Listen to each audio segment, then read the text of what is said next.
जैसा सोचोगे तुम वैसा बन जाओगे, जैसा कर्म होगा वैसा फल पाओगे। श्रेष्ठ कर्म का आधार है खुद का कर लो दर्शन, यही जीवन का सार है, यही जीवन का सार है। जैसा सोचोगे तुम वैसा बन जाओगे, जैसा कर्म होगा वैसा फल पाओगे।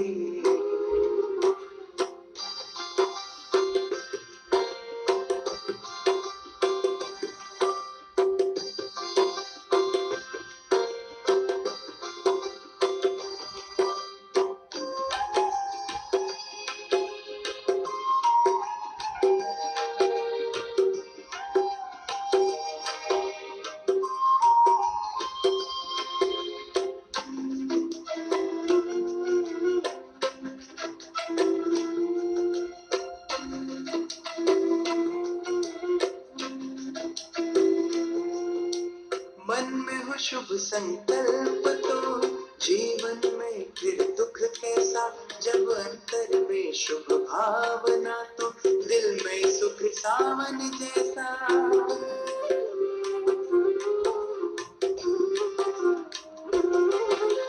हार कर जो ना हारे जीतों से के होते हैं, घनघोर अंधेरे में भी जलती जगमग उसकी ज्योति है।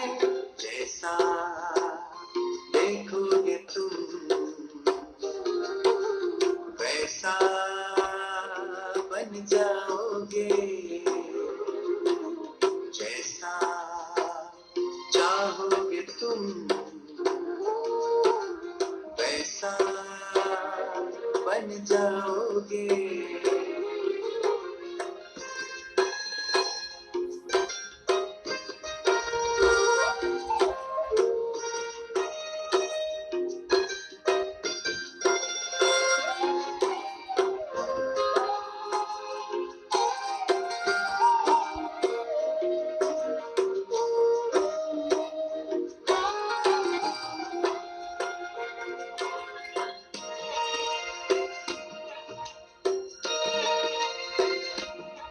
ये सूरज है तो है किरण, बादल है तो है पवन, प्राण है तो है तन मन, सात सुरों में है सरगम, जो धरती है तो है सागर, जल थल है तो है जीवन, जीवन है तो है भगवन।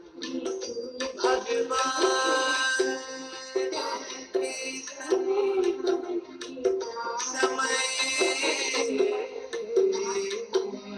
करो सफल, जैसा कर्म करोगे वैसा पाओगे। जैसा सोचोगे तुम वैसा बन जाओगे, जैसा कर्म होगा वैसा फल पाओगे। श्रेष्ठ कर्म का आधार है खुद का कर लो दर्शन, यही जीवन का सार है, यही जीवन का सार है। जैसा सोचोगे तुम वैसा बन जाओगे, जैसा कर्म होगा वैसा फल पाओगे। जैसा सोचोगे तुम वैसा बन जाओगे जैसा कर्म होगा वैसा पल पाओगे।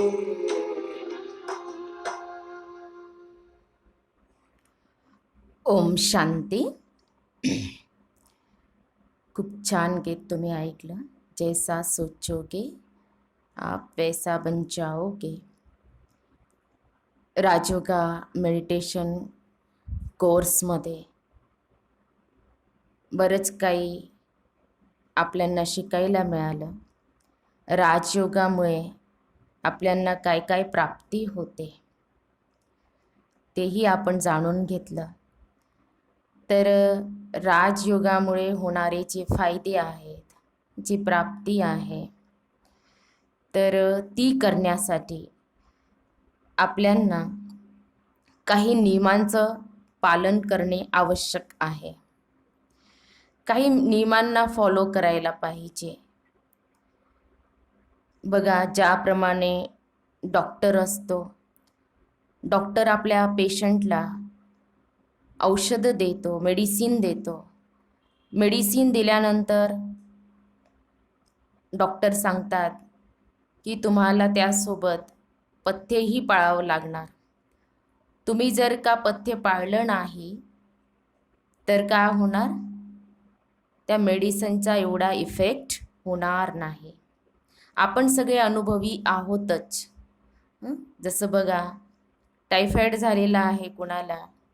आता टायफॉईडमध्ये आपल्याला सांगितलं डॉक्टरांनी की तेलकट खायचं नाही.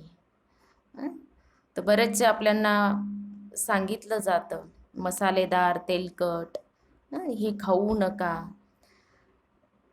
आणि जर का आपण ते खात राहिलो आणि पथ्य पाळलं नाही तर मग काय होतं? त्या टायफॉईडचं पॅराटायफॉईडमध्ये रूपांतर होतं.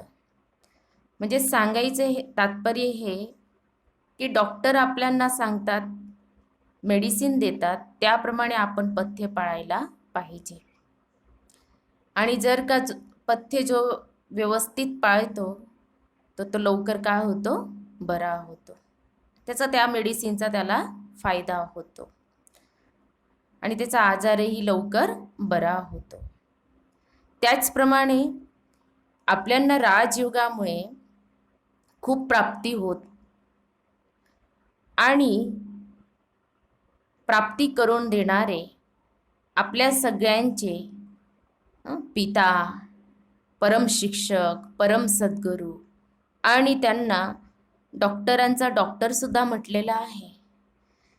तर ते सुद्धा आपल्यांना सांगतात की राजयोगामुळे तुम्हाला ही प्राप्ती होणार आहे आणि तुमच्यामधले जे काही आजार आहेत ते आजार बरे होणार आहेत.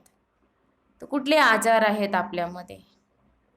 म्हणजे 5 विकार आहेत ना, काम, क्रोध, लोभ, मोह, अहंकार. हे जे 5 विकार आहे, ह्या 5 विकारांमुळेच आपण सगळे काय आहोत? मनाने आजारी आहोत, दुःख आहे. आणि म्हणून म्हटले राजयोगामुळे आपले जे आजार आहेत, म्हणजे ही जी काही 5 विकार आहेत, हे निघायला सुरुवात होते. जसं बघा, होमिओपॅथीचं जे मेडिसिन असतं ते कितीही जुना आजार असला तर तो आजार काय करतो? बरा करतो. आधी ती म्हणतात ना, ते आजारपण जे असतं, आतले जे काय असतं ते बाहेर निघतं आणि मग नंतर हळूहळू ठीक व्हायला लागतं. कारण की होमिओपॅथीचं मेडिसिनने बरं व्हायला टाईम लागतो. त्याचप्रमाणे राजयोगाचा अभ्यास जेव्हा आपण करायला लागतो, आपल्यामधले बरेचसे जे आजार आहेत, तर जे विकार आहेत, ते निघायला सुरुवात होते आणि आपल्यामध्ये एक परिवर्तन होतं. तर म्हणूनच आपल्यांना शिवबाबा, जे डॉक्टरांचे डॉक्टर आहेत, ते आपल्याला सांगतायत की तुम्हाला सुद्धा काही नियमांचं पालन करावं लागेल, नियमांना फॉलो करावं लागेल. तर ते कुठले नियम आहेत? जसं मी राजयोगाचे 4 आधार सांगितले, त्याचप्रमाणे राजयोगचे स्तंभ आहेत आणि ते म्हणजे 4 स्तंभ सांगितलेले आहेत. तर चित्रात तुम्हाला दिसत असणार 4 स्तंभ आहेत. एक जरी स्तंभ, एक जरी पाया नसला तर काय होणार? तुम्हीच विचार करा, काय होणार? आणि म्हणून 4ही स्तंभ व्यवस्थित पाहिजे. 4ही स्तंभ व्यवस्थित राहिले तर त्याच्यामध्ये काय राहणार? बॅलेन्स राहणार. आता पहिला जो स्तंभ आहे राजयोगाचा तो म्हणजे सत्संग. तुम्ही चित्रात पहा, थोडं पुसट दिसत असणार, परंतु त्यात दाखवलेला आहे सत्संग. आता सत्संग म्हणजे काय? सत्संग म्हणजे सत्याचा संग. म्हणजे तुम्ही सत्याचा संग करा. आता या सृष्टीमध्ये, या विश्वामध्ये सत्य काय आहे? कारण की कलियुगाला तर काय म्हटलेले? झूठखंड म्हटलेलं आहे. म्हणजेच काय? कलियुगाबद्दल म्हटलेलं आहे ना, झूठी काया, झूठी माया, झूठा सब संसार, असं म्हटलेलं आहे. मग सत्य काय आहे? सत्संग करायचा तर सत्याचा संग. म्हणजे कोणाचा संग करायचा? तर सत्य तर एकच आहे. ईश्वर सत्य है, सत्य ही ईश्वर है, सत्यम शिवम सुंदरम. म्हणजेच काय की ईश्वराचा संग सर्वात श्रेष्ठ सत्संग आहे. परमपिता परमात्मा शिवबाबाचा संग सर्वात श्रेष्ठ संग आहे. आपण पाहतो दुनियामध्ये बरेच जण सत्संग करतात. आता त्याच सत्संगमध्ये जातात तर तिथे सत्संग करवणारं कोण असतं? तर तिथे देहधारी गुरु असतात. त्यांना शरीर असतं, शरीरधारी गुरु असतात. आणि ते सत्संग जे करवतात तर कुठल्या आधारावर ते सत्संग करवतात? तर शास्त्रांच्या आधारावर सत्संग करवतात. म्हणजेच काय? जे पण काही ज्ञान देतात तर ते शास्त्राच्या आधारावर, पुस्तकांच्या आधारावर ज्ञान दिलं जातं. आणि त्या सत्संगमध्ये देहधारी गुरुची आठवण करायला सांगितली जाते. बघा, डिफरन्स मी तुम्हाला सांगत आहे की सत्संग म्हणजे सत्याचा संग आपल्याला करायचा आहे. सत्य काय आहे तुम्हाला समजलंच आहे की सत्यम शिवम सुंदरम सत्य आहे. आणि त्यांनी या सृष्टीवर येऊन आपल्यांना सत्य ज्ञान दिलेलं आहे. आणि त्या सत्य ज्ञानाच्या आधारावर आपण सर्वजण जीवनमुक्त स्थितीचा अनुभव करू शकतो वर्तमानमध्ये सुद्धा. आणि म्हणूनच सतगुरु कुणाला म्हटलेला आहे की जो आपल्यांना मुक्ती आणि जीवनमुक्ती देऊ शकतो. आणि तोच खरा सत्संग आहे. तर जे शरीरधारी गुरु आहेत ते कोणीही आपल्यांना मुक्ती जीवनमुक्ती देऊ शकत नाही. का देऊ शकत नाही? कारण की ते स्वतः शरीराच्या बंधनात आहेत. त्यांनाच तो मार्ग माहिती नाही मुक्ती आणि जीवनमुक्तीचा. आणि म्हणूनच डायरेक्ट परमपिता परमात्मा सत्यम शिवम सुंदरम येऊन आपल्यांना सत्य ज्ञान देतात. आणि ते सत्य ज्ञान म्हणजेच गीता ज्ञान आहे. तेच म्हणजेच काय आहे? मुरली आहे. तेच परमात्माचे काय आहे? महावाक्य आहे. आणि म्हणूनच रोज आपण हा सत्संग करायला पाहिजे. म्हणजे एक म्हणजे मन बुद्धीने सत्संग करायचा, म्हणजे कायम परमात्माची आठवण करायची, तो सत्संग झाला. आणि दुसरं म्हणजे परमपिता परमात्मा शिव बाबांनी येऊन जे काही महावाक्य उच्चारण केलेले आहे, ज्याला सत्यनारायणची कथा म्हटलेलं आहे, अमर कथा म्हटलेलं आहे, तिसरी की कथा असं म्हटलेलं आहे, गीता म्हटलेली, सच्ची गीता म्हटलेला आहे आणि त्याला रोज आपण मुरली म्हणतो. आता मुरली म्हणजेच काय, की मुरलीचं गायन आहे की जेव्हा गोप गोपी मुरली ऐकायच्या तर त्या सगळ्या सूदबूद विसरून जायच्या.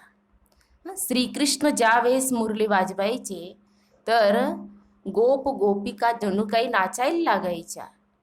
तर कुठली मुरली, तर ती काठाची मुरली नाही, परंतु हे जे परमात्माचे जे महावाक्य आहेत यालाच मुरली म्हटलेलं आहे. तर ही मुरली म्हणजे परमपिता परमात्माचं आपल्यासाठी पत्र आहे. केवळ पत्र नाही, परंतु ते प्रेमपत्र आहे. आणि रोज त्या मुरलीद्वारे डायरेक्ट भगवान परमपिता परमात्मा शिवबाबा आपल्याशी बोलतात. आणि प्रत्येकाला असं वाटलं की आज माझ्यासाठीच मुरली चालली, मलाच माझ्याशीच बोलले, असं प्रत्येकाला ती फिलिंग येते. आणि म्हणूनच त्या मुरलीचं महत्त्व एवढं आहे की मुरली आपल्यासाठी जीवनदायिनी आहे. मुरली म्हणजेच काय, आत्माचं जेवण आहे.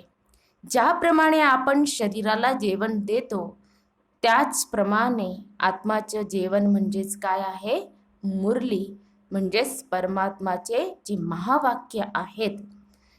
तर एकदा का बघा, आपण मुरली ऐकायला लागलो तर आपल्याला वाटायला लागणार की ही मुरली म्हणजेच काय आहे, माझा खरं जेवण आहे. तर ज्याप्रमाणे मेडिटेशन पहाटेच लवकर उठून करायला पाहिजे, जसं टाईम सांगितलेला आहे 4 ते 4:45 या टायमाला मेडिटेशन उठून करायला पाहिजे. कारण की त्या वेळेमध्ये भाग्यविधाता भगवान भाग्य वाटण्यासाठी येतात आणि आपल्यामध्ये शक्ती भरतात. आणि त्यावेळेस वातावरण एकदम सायलेन्स असतं आणि आपलं मन सुद्धा कसं असतं, एकदम शांत असतं. तर एक नियमांमध्ये हे सुद्धा आलं की सकाळी उठून आपण काय करायला पाहिजे, आठवण पहाटेच उठून, ज्याला अमृत वेला असं म्हटलेलं आहे, तो सुद्धा काय झाला, सत्संग झाला. आणि दुसरं म्हणजे की सकाळी उठून आपण पॉझिटिव्ह चिंतन करायला पाहिजे. आणि ते कसं काय आपल्याला होणार, कसं काय मिळणार पॉझिटिव्ह चिंतन, कशाद्वारे, तर मुरलीद्वारे. आणि म्हणूनच मुरलीची जी वेळ आहे ऐकण्याची, ती मुख्य वेळ म्हणजे सकाळीच आहे. कारण की सकाळी उठल्यावर आपण मुरली वाचली किंवा ऐकली तर संपूर्ण दिवसभरासाठी आपल्यांना परमपिता परमात्माचे म्हणजे शिवबाबांचे डायरेक्शन आपल्याला मिळून जातात.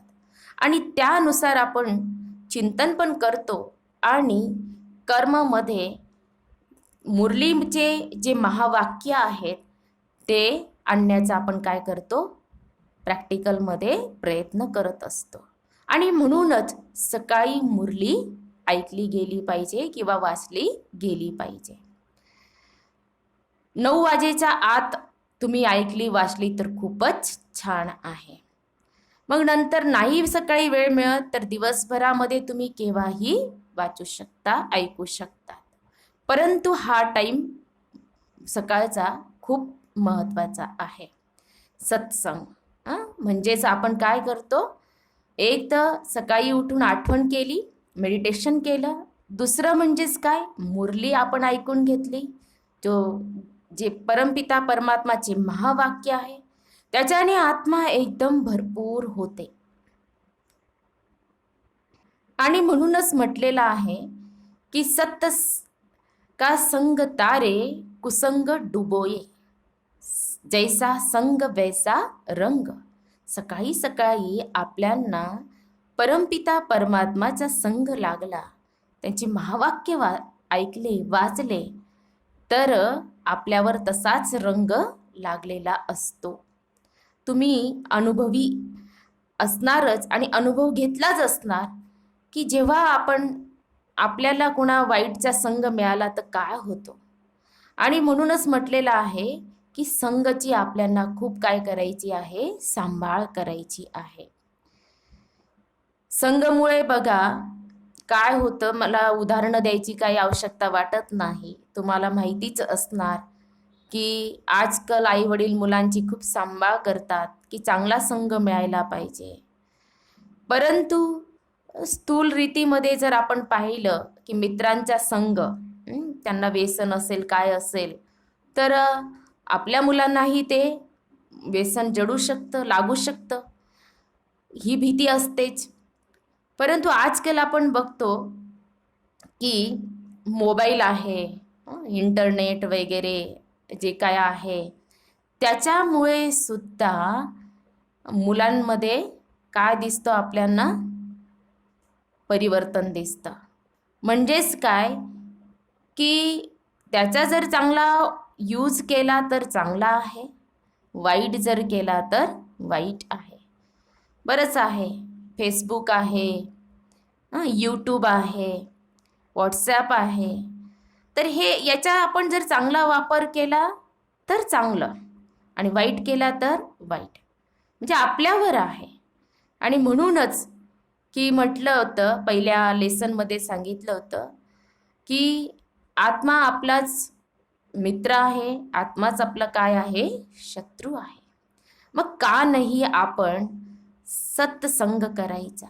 आणि नेहमी हे स्मृतीमध्ये लक्षात राहू द्यायचं की कोणी पाहत नाहीये असं नाही, मला भगवान पाहत आहे. जे पण काही मी विचार करत आहे, कर्म करत आहे, जे पण काही मी करत आहे, मला परमपिता परमात्मा भगवान परमेश्वर मला पाहत आहेत. हे जर आपण लक्षात ठेवलं तर नक्कीच आपल्याकडून काय होणार, सत्संग घडणार, म्हणजे सत्कर्म घडतील आणि सत्संग सुद्धा होणार. कारण की कुसंग लागायला वेळ लागत नाही. कुसंग म्हणजेच मोबाईल सुद्धा काय आहे, त्यात जर आपण वाईट पाहिलं तर तो कुसंगच झाला. चांगलं पाहत आहोत, चांगलं ऐकत आहोत तर सत्संग आहे ना. तर तुम्हाला सत्संगबद्दल सांगितलं की पहिला जो स्तंभ आहे राजयुगाचा तो म्हणजे सत्संग. आणि त्याच्यामध्ये सांगितलं की सत्यम शिवम सुंदरम, म्हणजेच काय, मन बुद्धीने परमपिता परमात्मा शिव बाबांच्या आठवणीत राहणं तो सत्संग आहे. प्रत्येक कर्म आपण त्यांच्या आठवणीत आत्मा समजून करणार तो सत्संग झाला. त्यांचे महावाक्य आपण ऐकत आहोत तो सत्संग झाला. संध्याकाळी पुन्हा आपण मेडिटेशन करणार, मग तो सुद्धा काय आहे, सत्संग आहे. तर सत्संगबद्दल तुम्हाला क्लिअर झालंच असणार की सत्याचा संग आपल्याला करायचा. कारण की आजकाल दुनियामध्ये म्हणतात ना की असत्याकडे घेऊन जाणारे खूप आहेत आणि सत्याकडे नेणारे बोटावर मोजण्या इतकेच आहेत. तर हे आपल्याला बुद्धी दिलेली आहे आणि आपण ठरवायचं आहे की आपल्याला काय करायचं आहे ते. तर पहिला जो राजयोगाचा जो स्तंभ आहे तो म्हणजे सत्संग. दुसरा जो पिलर आहे, जो स्तंभ आहे तो म्हणजे ब्रह्मचर्य. आता ब्रह्मचर्य म्हणजे प्युरिटी, पवित्रता. शरीराची पण पवित्रता, तर मनाची पण पवित्रता, वचनची पण पवित्रता आणि कर्ममध्ये पवित्रता. मन वचन कर्म. तर ब्रह्मचर्याचं जे पालन आहे ते केल्याने काय होतं की आपली जी मन बुद्धी आहे ती एकदम स्वच्छ, क्लीअर राहते. दुसरं म्हणजे बघा की कुठलंही जे कार्य केलं जातं, शिक्षण म्हणा किंवा कोणी ट्रेनिंगला जातं, कोणी काय करतं, कोणी तीर्थयात्रेलाही जातं, तर थोड्या दिवसासाठी काय करतात, ब्रह्मचर्याचं काय करतात, पालन करतात. त्याच्यामध्ये काय होतं की बुद्धी आपली सात्विक राहते. म्हणून म्हटलं जातं ना, 5 विकारांमुळे बुद्धी काय बनते, मतिहीन असं म्हटलेलं आहे ना, बुद्धी भ्रष्ट होते. तर ब्रह्मचर्याचं फार महत्त्व आहे. त्याचप्रमाणे ब्रह्मचर्यासोबत ब्रह्मचारी बनणं आवश्यक आहे. फक्त ब्रह्मचर्याचं पालन करून चालणार नाही, तर त्यासोबत ब्रह्मचारी सुद्धा बनायला पाहिजे. ब्रह्मचारी म्हणजेच काय, एक ब्रह्मचारी म्हटलं जातं, परंतु ब्रह्मचारी म्हणजे ब्रह्मा बाबांचा नुसार आचरण करायचं. जे ब्रह्मा बाबांनी केलं त्यानुसार आपलं आचरण पाहिजे. आणि म्हणूनच की फक्त ज्ञान ऐकणं नाही, परंतु त्याला धारण करणं महत्त्वाचं आहे. ते सगळ्यात महत्त्वाचं आहे. तर प्युरिटीसाठी आपल्याला माहिती आहे, सीतेचं उदाहरण दिलं जातं की सीतेची सुद्धा प्युरिटीची परीक्षा घेतली होती असं सांगितलं आहे ना, दाखवलेलं आहे. आणि तिची रक्षा कोण करतंच? पवित्रताच करते. तर आत्माचं जे शुद्धीकरण आहे, जे आपल्याला शिव बाबा सांगतात की तुम्ही तुमचं आत्माचं काय करा? शुद्धीकरण करा. तर आत्माचं शुद्धीकरण म्हणजेच काय की आपली वृत्ती म्हणजे विचारांचं शुद्धीकरण, आपली दृष्टी चं शुद्धीकरण, ते शुद्धीकरण व्हायला पाहिजे आपल्या या प्रॅक्टिकल लाईफमध्ये. तर आधी आपण विचार काही करायचो, व्यर्थ करायचो, निगेटिव्ह करायचं, परंतु राजयोगाच्या अभ्यासामुळे आपल्या विचारांचं काय होतं? परिवर्तन होतं, प्युरिटी येते, आपली वृत्ती चेंज होते, नंतर दृष्टी चेंज होते. दृष्टी, मी पण आत्मा, समोरचे जे पण माझ्या कॉन्टॅक्टमध्ये आहे ते सुद्धा काय आहे? आत्मा आहे, आत्मिक भाई. तर हे चेंज झालं म्हणजेच काय? आपल्यामध्ये प्युरिटी यायला लागते, आपल्या व्यवहारामध्ये पवित्रता यायला लागते. आणि म्हणूनच दुसरा जो स्तंभ आहे राजयोगाचा तो म्हणजे ब्रह्मचर्य. नंतर तिसरा जो स्तंभ आहे तो म्हणजे शुद्ध अन्न. आता शुद्ध अन्न, अन्नाबद्दल म्हटलेलं आहे ना, जैसा अन्न वैसा मन. अन्नाच्या आपल्या मनावर काय होतो? खूप इफेक्ट होतो. सात्विक आहार ज्याला म्हटलेला आहे, त्याच्यामध्ये काय येऊ शकतं? नक्कीच त्याच्यामध्ये नॉनव्हेज येणार नाही. तुम्ही ऐकलं असेल की बरेच जण आता न्यूजमध्ये सुद्धा सांगत होते की जे शुद्ध शाकाहारी आहेत त्यांना कोरोना व्हायरसची लागण जास्त होत नाही. जे मांसाहारी आहे, जे नॉनव्हेज खाणारे आहेत त्यांना होत आहे, असं न्यूजमध्ये दिलं जात होतं. आता त्यांनी काही सर्वे केला असेल त्याच्यानुसार सांगत असणार. आणि म्हणूनच आपल्याला आपलं जे अन्न आहे ते शुद्ध पाहिजे. हे सगळं तामसिक भोजनमध्ये येतं, नॉनव्हेज म्हणा, जे पण आपण तामसिक भोजनमध्ये कांदा सुद्धा आला त्याच्यामध्ये, तामसिकमध्ये येतं. बरेच जण आम्हाला सांगतात तुम्ही कांदे लसूण का खात नाही? कारण की जसं मी तुम्हाला आधीच सांगितलं की डॉक्टर ज्याप्रमाणे, आता बघा होमिओपॅथीचं जेव्हा मेडिसिन दिलं जातं तर तेव्हा डॉक्टर सांगतात तुम्हाला हे मेडिसिन घेणार तर तुम्हाला कांदा लसूण खावं लागणार नाही. आता डॉक्टरांनी सांगितलं तेव्हा आपण काय करतो? नक्कीच त्याचं काय करतो? पालन करतो की नाही करतो? आणि आम्ही जेव्हा जातो होमिओपॅथीचं मेडिसिन घ्यायला तर डॉक्टर आम्हाला सांगतात तुम्हाला सांगायची आवश्यकता नाही, कारण की ऑलरेडीच तुमचे हे काय आहेत? नियम आहेत. तर डॉक्टरांचे डॉक्टर कोण आहे? शिव बाबा आहेत. आणि त्यांनीही आपल्यांना हे नियम सांगितले. आता हे जे नियम सांगितले तर नक्कीच आपल्या फायद्यासाठी सांगितलेले आहेत, कल्याणासाठी सांगितलेले आहेत.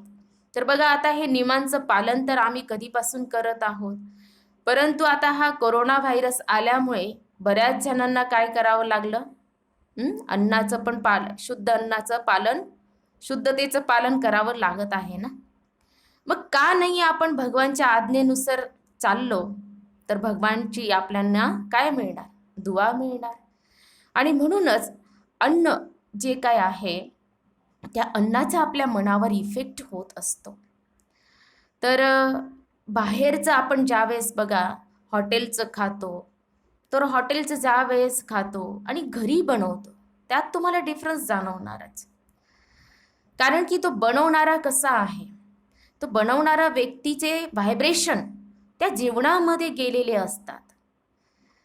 आता जेव्हा आम्ही बघा इथे बनवतो, प्रसाद बनवतो, त्याला भोग म्हटला जातो. तर भोग जेव्हा बनवतो, तर ते परमपिता परमात्माला अर्पण करून बनवला जातो. त्यांच्या स्मृतीमध्ये, त्यांच्या आठवणीत तो बनवला जातो. आणि त्याला ब्रह्माभोजन पण म्हटलं जातं आणि प्रसाद म्हटला जातो. तर तो इतका टेस्टी लागतो. तर सगळेच जण जेव्हा खातात ते म्हणतात की टेस्ट तर आहेच, परंतु एक वेगळी त्याच्यामध्ये शक्ती पण भरलेली असते, शुद्धता असते, त्याच्यामध्ये प्रेम असतं. कारण की ते फक्त जेवण नाही आहे, तर तो एक प्रसाद आहे. तुम्ही सुद्धा ट्राय करून बघा की जसं आपण बनवतो, जेवण बनवतो, आपण म्हणतो की मी माझ्या मुलासाठी बनवते, माझ्या मुलाला हा पदार्थ आवडतो, किंवा माझ्या पतीला हा पदार्थ आवडतो म्हणून मी बनवत आहे, त्यांच्यासाठी बनवत आहे. परंतु तुम्ही ट्राय करून पहा की मी जे काही आहे, जे बनवत आहे, तो एक प्रसाद आहे. शिरा बनवून पहा आणि तो एकदम शुद्धतेने बनवा. मनसुद्धा शुद्ध आणि परमात्माला, परमेश्वराला अर्पण करून तो प्रसाद आहे त्या भावनेने बनवा, तर नक्कीच तुम्हाला एक वेगळी फिलिंग येणार. आणि म्हणूनच अन्नाच्या आपल्या मनावर खूप इफेक्ट होत असतो. तर आपण नेहमीच अन्नाची सुद्धा काय करायला पाहिजे, सांभाळ करायला पाहिजे. आपलं अन्न कसं पाहिजे, एकदम शुद्ध पाहिजे. म्हणजे तुम्हाला समजलंच असेल नक्कीच की नॉनव्हेज तर खायलाच नाही पाहिजे. आणि असं म्हटलेलं आहे की बनवणारा व्यक्ती सुद्धा कसा पाहिजे, तो शुद्ध पाहिजे, प्युअर पाहिजे. आणि त्या व्यक्तीचंच हाताचं आपण ते अन्न खाऊ शकतो. म्हणजे त्याच्यामध्ये ती प्युरिटी पाहिजे, पवित्रता पाहिजे. याच्यावर मला एक गोष्ट आठवली. एक साधू असतात आणि ते जंगलामध्ये तपस्या करत असतात. फक्त अध्ययन करणं, तपस्या करणं, ध्यान करणं, हेच त्यांचं काम असतं तिथे. आणि तिथे जंगलामध्ये जे काही फळं मिळतात तिथे, ते फळं खाऊन ते त्यांचं जीवन व्यतीत करत असतात. तर एकदा काय होतं की ते ध्यान अवस्थेमध्ये बसतात आणि त्यांच्या ज्या कमंडलूमध्ये पाणी भरून ठेवतात आणि काही फळं असतात ते फळंही ठेवतात. आता ते फळं ठेवले, पाणी ठेवलं आणि त्यांनी परमेश्वराला अर्पण केले आणि प्रसाद म्हणून की हे प्रसाद आहे, आणि ते ध्यान अवस्थेत बसले. तर ते ध्यान अवस्थेत बसले तर तिकडे एक राजा असतो. राजा त्याच्या सैनिकासोबत असतो. तर त्या राजाला पाण्याची खूप तहान लागते, सैनिकालाही लागते. आता ते पाणी शोधत असतात, तिथे काही दिसत नाही. मग राजा सांगतो सैनिकाला झाडावर चढून की कुठे दिसतं का. तर झाडावर चढून पाहिल्यानंतर एक कुटिया दिसते, झोपडी दिसते. आणि मग ते तिथनं शोधत शोधत बरोबर त्या झोपडीपर्यंत, त्या कुटियापर्यंत येतात. ते झोपडीमध्ये बसतात. त्यांचं लक्ष त्या साधूकडे जातं की ते ध्यान अवस्थेमध्ये बसलेले आहेत. आता ते वाट पाहतात की ते केव्हा डोळे उघडतील. परंतु बराच वेळ होतो, साधू महात्मा काही डोळे उघडत नाही. आता त्याच्या जवळ जातात, पाहतात की त्या कमंडलूमध्ये पाणी पाहिलं. तर राजा त्या कमंडलू मधलं पाणी पिऊन घेतात, कारण की राजाला पाण्याची तहान लागलेली असते. आणि तेवढ्यात त्यांचा सैनिक पण येतो, त्यालाही ते पाणी देऊन देतात प्यायला. आता दोघं जण पाणी पिऊन घेतात आणि पुन्हा त्या झोपडीमध्ये जाऊन बसतात. काही वेळाने आता ते बसतात, परंतु त्या कमंडलूला ते काय करतात, पाण्याने पुन्हा भरून देतात. आता मग साधू महात्मा जे काय आहे ते डोळे उघडतात आणि त्या कमंडलूमधलं ते पाणी पितात. पाणी पितात आणि ते जातात, फळं घेतात आणि उचलतात आणि झोपडीकडे जातात. पाहतात तर त्यांच्याकडे पाहुणे आलेले पाहतात ते, म्हणजे तर राजा दिसतात. मग ते म्हणतात की तुम्ही इकडे कसं काय आलात? मग ते सांगतात आम्हाला पाण्याची तहान लागलेली होती ना, तर म्हणून आम्ही आलो, असं ते म्हणतात. मग आम्ही तुमच्या जे कमंडलूमधलं जे पाणी आहे तेही आम्ही प्यालो. राजा सर्व काही सांगतात. तर मग ते महात्मा म्हणतात तुम्ही खूप थकले असणार है ना, तुम्हाला रेस्टची आवश्यकता असणार. तर राजा उत्तर देतात की नाही म्हणे, मी अजिबात थकलेलो नाही, मला एक सुंदर फिलिंग येत आहे, खूप छान वाटत आहे, खूप छान व्हायब्रेशन येत आहेत, असं राजा म्हणतो. आता ते साधू महात्मा आहेत, त्यांना समजून जातं की त्यांनी ते जल, ते पाणी प्यालेले होते, त्याच्यामुळे त्यांना खूप सुंदर फिलिंग येत होती, व्हायब्रेशन येत होते. आणि इकडे जे साधू महात्मा असतात त्यांनी ते पाणी प्यालेलं होतं की जे राजाने कमंडलूमध्ये टाकलेलं होतं. तर साधू महात्माचे विचार चेंज झालेले असतात.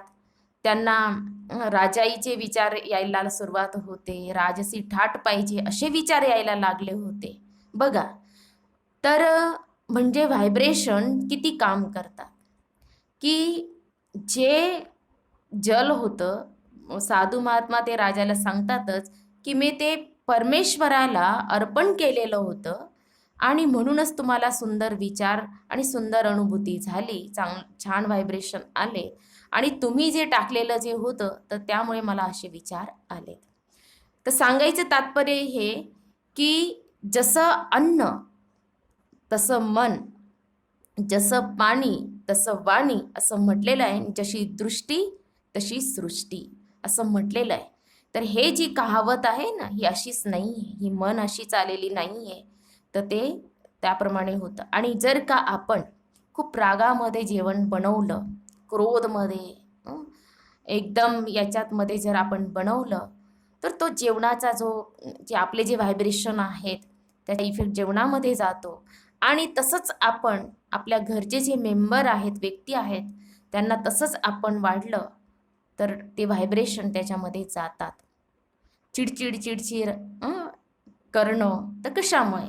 तर म्हणूनच म्हटलं जातं की जेवण बनवताना खूप छान व्हायब्रेशन पाहिजे, आपलं मनसुद्धा शांत पाहिजे, मनामध्ये चांगले विचार पाहिजे आणि विशेष म्हणजे ते परमपिता परमात्माच्या आठवणीत बनवले गेले पाहिजे. आणि त्यासाठी जर का आपण छान छान गीतं लावून दिली, खूप छान गीतं बघा, ब्रह्माकुमारीजमध्ये पण मेडिटेशन सॉन्ग खूप छान छान बनवले गेलेले आहेत, ते तुम्ही लावून द्या. आणि ते लावून तुम्ही काय करा, जेवण बनवा, स्वयंपाक करा, तर ते व्हायब्रेशन त्याच्यामध्ये जातील आणि तुम्हाला खूप सुंदर फिलिंग येणार ते अन्न खाऊन सुद्धा. आणि विशेष म्हणजे तुम्ही हे संकल्पसुद्धा देऊ शकतात की त्याच्यामध्ये प्रेमाचे व्हायब्रेशन जात आहेत, शांतीचे व्हायब्रेशन जात आहेत आणि जो कोणी हे जेवण करणार तर त्याचं मनसुद्धा शांत होणार, तो सुद्धा प्रेमस्वरूप बनून जाणार. तर एवढा आपण अभ्यास करू शकतो. म्हणून अन्नाचा मनावर खूप इफेक्ट होतो. तर ते अन्न कसं बनवलं गेलं पाहिजे, कारण की याच्यामुळे पण खूप मोठी सेवा होते आणि त्याच्यामुळे आपल्याला खूप दुवासुद्धा मिळते. तर जैसा अन्न वैसा मन, म्हणून हा तिसरा स्तंभ हा सुद्धा काय आहे, एकदम इम्पॉर्टंट आहे. चौथा जो आहे तो म्हणजे दिव्य गुणांची धारणा. आता दिव्य गुणांची धारणा मी तुम्हाला सांगितलं होतं की मी त्याच्याबद्दल सांगणार. तर फक्त एकच स्तंभ दिव्य गुण, परंतु हे 4 स्तंभबद्दल तुम्हाला माहिती मिळाली. आता दिव्य गुण म्हणजेच काय? आता हा जो विषय आहे, हा टॉपिक आहे दिव्य गुणांचा, हा सांगण्यासारखा नाही आहे किंवा शिकवण्यासारखा नाही आहे. कारण की गुण हे आपल्या कर्माद्वारे दिसतात. म्हणूनच की म्हणतात की जेव्हा आपण कर्म करतो त्याच्याद्वारे आपले गुण विशेषता इतरांमध्ये दिसायला लागतात. तर गुणवान व्यक्ती जो असतो तो सर्वांनाच प्रिय असतो. एखादा खूप रूपवान आहे, बुद्धिवान आहे, त्याच्याकडे धन पण आहे, परंतु त्याला अहंकार आहे आणि त्याच्यामध्ये कुठलेच गुण नाही आहे, तर तो कोणाला आवडणार का? कुणालाच आवडणार नाही. परंतु ज्याच्यामध्ये गुण आहेत, भले तो रूपवान नसेल, धनवान नसेल, साधारण असेल, परंतु त्याच्यामध्ये काय आहे? गुण आहे. तर तो गुणवान व्यक्ती सर्वांनाच आवडतो. बरेच आपल्या पुढे उदाहरणं आहेत. या अष्टावक्रची गोष्ट माहिती असेल तुम्हाला. खूप कुरूप होते. अष्टावक्र खूप कुरूप होता. तर जनक राजाच्या दरबारमध्ये एक विद्वान पंडित होते. त्यांना खूप अहंकार होता, की त्यांना याचा अहंकार होता की मला शास्त्रार्थ करण्यामध्ये कोणी हरू शकत नाही. आणि जो पण हरून जायचा तर त्याला काय केलं जायचं? नदीच्या पाण्यामध्ये बुडवलं जायचं. तर त्याच्यामुळे बऱ्याच जणांचा मृत्यूसुद्धा ऋषींचाही झालेला होता. मग अष्टावक्र चॅलेंज करतात. आता अष्टावक्रबद्दल सांगितलेलं आहे की कुरूप, एकदम कुरूप, म्हणजे बघू शकणार नाही असं होतं. तर अष्टावक्र जनक राजाच्या दरबारमध्ये येतात आणि ते चॅलेंज करतात अष्टावक्र, की कुठेही तुमचे जे विद्वान पंडित, मी त्यांच्यासोबत शास्त्रार्थ करायला तयार आहे.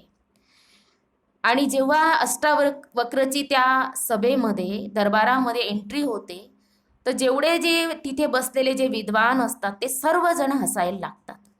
खूप हसतात, अष्टावक्रला खूप हसतात. आणि मग त्यांचं हसून झाल्यानंतर अष्टावक्र मोठमोठ्याने, एकदम मोठमोठ्याने हसायला लागतात. आता राजा जनक अष्टावक्रला विचारतात की जे सभामधले जे हसले ते मला समजलं, परंतु तू का हसला? तर अष्टावक्रने सांगितलं की हे राजन, मला वाटलं तुमच्या या सभेमध्ये खरोखर विद्वान बसलेले आहेत, परंतु आज मला समजलं की हे कोणी विद्वान नाही आहेत. का? कारण की ते शरीराला पाहत आहेत, ते आत्माला नाही पाहत आहे, आणि म्हणूनच ते विद्वान नाही आहेत. तर त्याचं असं उत्तर, अष्टावक्रचं असं उत्तर ऐकून राजाला खूप आश्चर्य वाटलं. मग त्या राजा जनकच्या दरबारमधले जो विद्वान असतो त्याचं बंदी नाव असतं. आता दोघांमध्ये शास्त्रार्थला सुरुवात होते. अष्टावक्रने असे प्रश्न विचारले की ज्याच्यामुळे जो विद्वान असतो, तो बंदी ज्याचं नाव असतं, तो हरून जातो. आणि मग तेव्हा अष्टावक्र राजाला सांगतो की आता कोणाला म्हणणार? सर्वात श्रेष्ठ कोणाला म्हणणार? की तुम्ही ज्याच्या शरीराकडे बघतात, की ज्याचं शरीर कुरूप आहे, परंतु सर्वात श्रेष्ठ जो मान आहे तो कोणाचा आहे? तर विद्येचा मान आहे. ज्ञानी जो व्यक्ती असतो तोच मोठा समजला जातो, असं म्हटलेलं आहे. बाकी कितीही रूपवान असेल, धनवान असणार, बुद्धिवान असणार एकदम, तर त्याला त्याचा अहंकार असेल तर त्याला महान नाही म्हणणार. परंतु बुद्धिवान आहे, ज्ञानी आहे आणि तो एकदम नम्र आहे, तर त्याला काय म्हणणार? महान म्हणणार, मोठा म्हटलं जाणार. तर याच्यावरून आपल्याला याच्यावरून हेच समजतं, या दृष्टांतवरून, की कुणाच्याही शरीरावर आपल्याला जायचं नाही आहे, परंतु त्या आत्मामध्ये कुठले गुण आहेत. कारण की गुणच व्यक्तीला काय करतात? आकर्षित करतात. आणि म्हणूनच परमपिता परमात्मा शिव बाबांनी आपल्याला लक्ष दिलेलं आहे की तुम्हाला मनुष्यपासून देवता बनायचं आहे. परंतु आजकाल असं म्हटलं जातं, अरे पहिले तू मानव तो बन जा, मनुष्य तर बन आधी. आणि खरोखर, आणि म्हणूनच आधी आपण शूद्र होतो, शूद्रपासून आपल्याला ब्राह्मण बनवतात, म्हणजेच आपण एक मानव बनवतो, आणि त्याच्यानंतर आपण मनुष्यपासून काय बनू शकतो? देवता. हे जे हायेस्ट जे लक्ष दिलेलं आहे, एम ऑब्जेक्ट, आणि जसं लक्ष आपण ठेवलं समोर त्यानुसार नक्कीच आपल्यामध्ये लक्षण यायला लागतात. तर म्हणजेच काय? दिव्य गुणांची धारणा आपल्यामध्ये व्हायला लागते. आता दिव्य गुण तर भरपूर आहेत, गुणांची लिस्ट तर एवढी आहे की 108 भरपूर गुण आहेत. पण मी थोडे तुम्हाला गुण जे आहेत ते म्हणजेच सहनशीलता आहे, संतुष्टता आहे, हर्षित मुक्ता आहे, नम्रता आहे, मधुरता आहे, अंतर्मुक्ता आहे. जे देवी देवतांमध्ये सर्वात महत्त्वाचा गुण म्हणजे पवित्रता. हर्षित मुक्ता, अंतर्मुक्ता, संतुष्टता हे देवीन देवतांमधले काय आहेत तर गुण आहेत. आता एक गुण जरी आपण आपल्या जीवनामध्ये धारण केला तर बाकी गुण यायला सुरुवात होते आपल्यामध्ये. आणि म्हणूनच हे ठरवायचं की हे गुण कसं काय धारण करणार आपण नाही, तर आपण करू शकतो. आपल्याकडे परमात्माची जर शक्ती असली तर नक्कीच आपल्यामध्ये हे गुणसुद्धा यायला लागतात. कारण की राजयोगाच्या अभ्यासामुळे आपल्यामध्ये हळूहळू परिवर्तन व्हायला लागतं. बरेच असे प्रॅक्टिकलमध्ये उदाहरणं आहेत, अनुभव सांगतात की आम्ही असं होतो, आमच्यामध्ये हे परिवर्तन झालं. आणि मी निमित्त बनून जे तुम्हाला हे ज्ञान सांगत आहे, माझे स्वतःचे खूप अनुभव आहे की माझ्यामध्ये काय काय परिवर्तन झालेलं आहे. परंतु आजचा जो आपला टॉपिक आहे, राजयोगाचे जे स्तंभ आहेत, की आपल्यांना जर मेडिटेशन करायचं आहे तर काही नियमांना आपल्याला फॉलो करायचे. आणि त्यासाठी तुम्हाला हे राजयोगाचे जे 4 स्तंभ आहे राजयोगी जीवनासाठी, हे मी तुम्हाला सांगितले आहेत. तर दिव्य गुणांची जी धारणा आहे ते दिव्य गुण आहेत उदारता, नंतर प्रसन्नता जे देवी देवतांमध्ये आपल्याला दिसतात, मग अचलता, आत्मविश्वास, बरेच असे गुण आहेत, शीतलता. तर ते दिव्य गुण आपण काय करायचे धारण करायचे आहेत. धारण, गुण हा सब्जेक्ट मी सांगितला ना, शिकवण्याचा नाही आहे. तर आणि कोणीही मनुष्य आपल्याला आपलं परिवर्तन करू शकत नाही. एक परमपिता परमात्मा शिवबाबाच आहे की ते आपलं परिवर्तन करू शकतात. तर त्यांनी आपल्याला हे सांगितलेलं आहे की तुम्हाला गुणवान जर बनायचं आहे तर त्यासाठी तुम्ही इतरांमध्ये सुद्धा गुण पहा, तर तुमच्यामध्ये गुण यायला सुरुवात होईल आणि तुम्ही गुणवान बनणार. कारण की जर का आपण इतरांमध्ये अवगुण पाहिले, ते अवगुण आपल्यामध्ये यायला सुरुवात होते. आणि म्हणूनच त्यांनी सांगितलं, सर्वात श्रेष्ठ चोरी जर तुम्हाला करायची असेल तर ती चोरी म्हणजेच कुठली, गुणांची चोरी. तर गुणांची चोरी करा आणि गुणवान बना.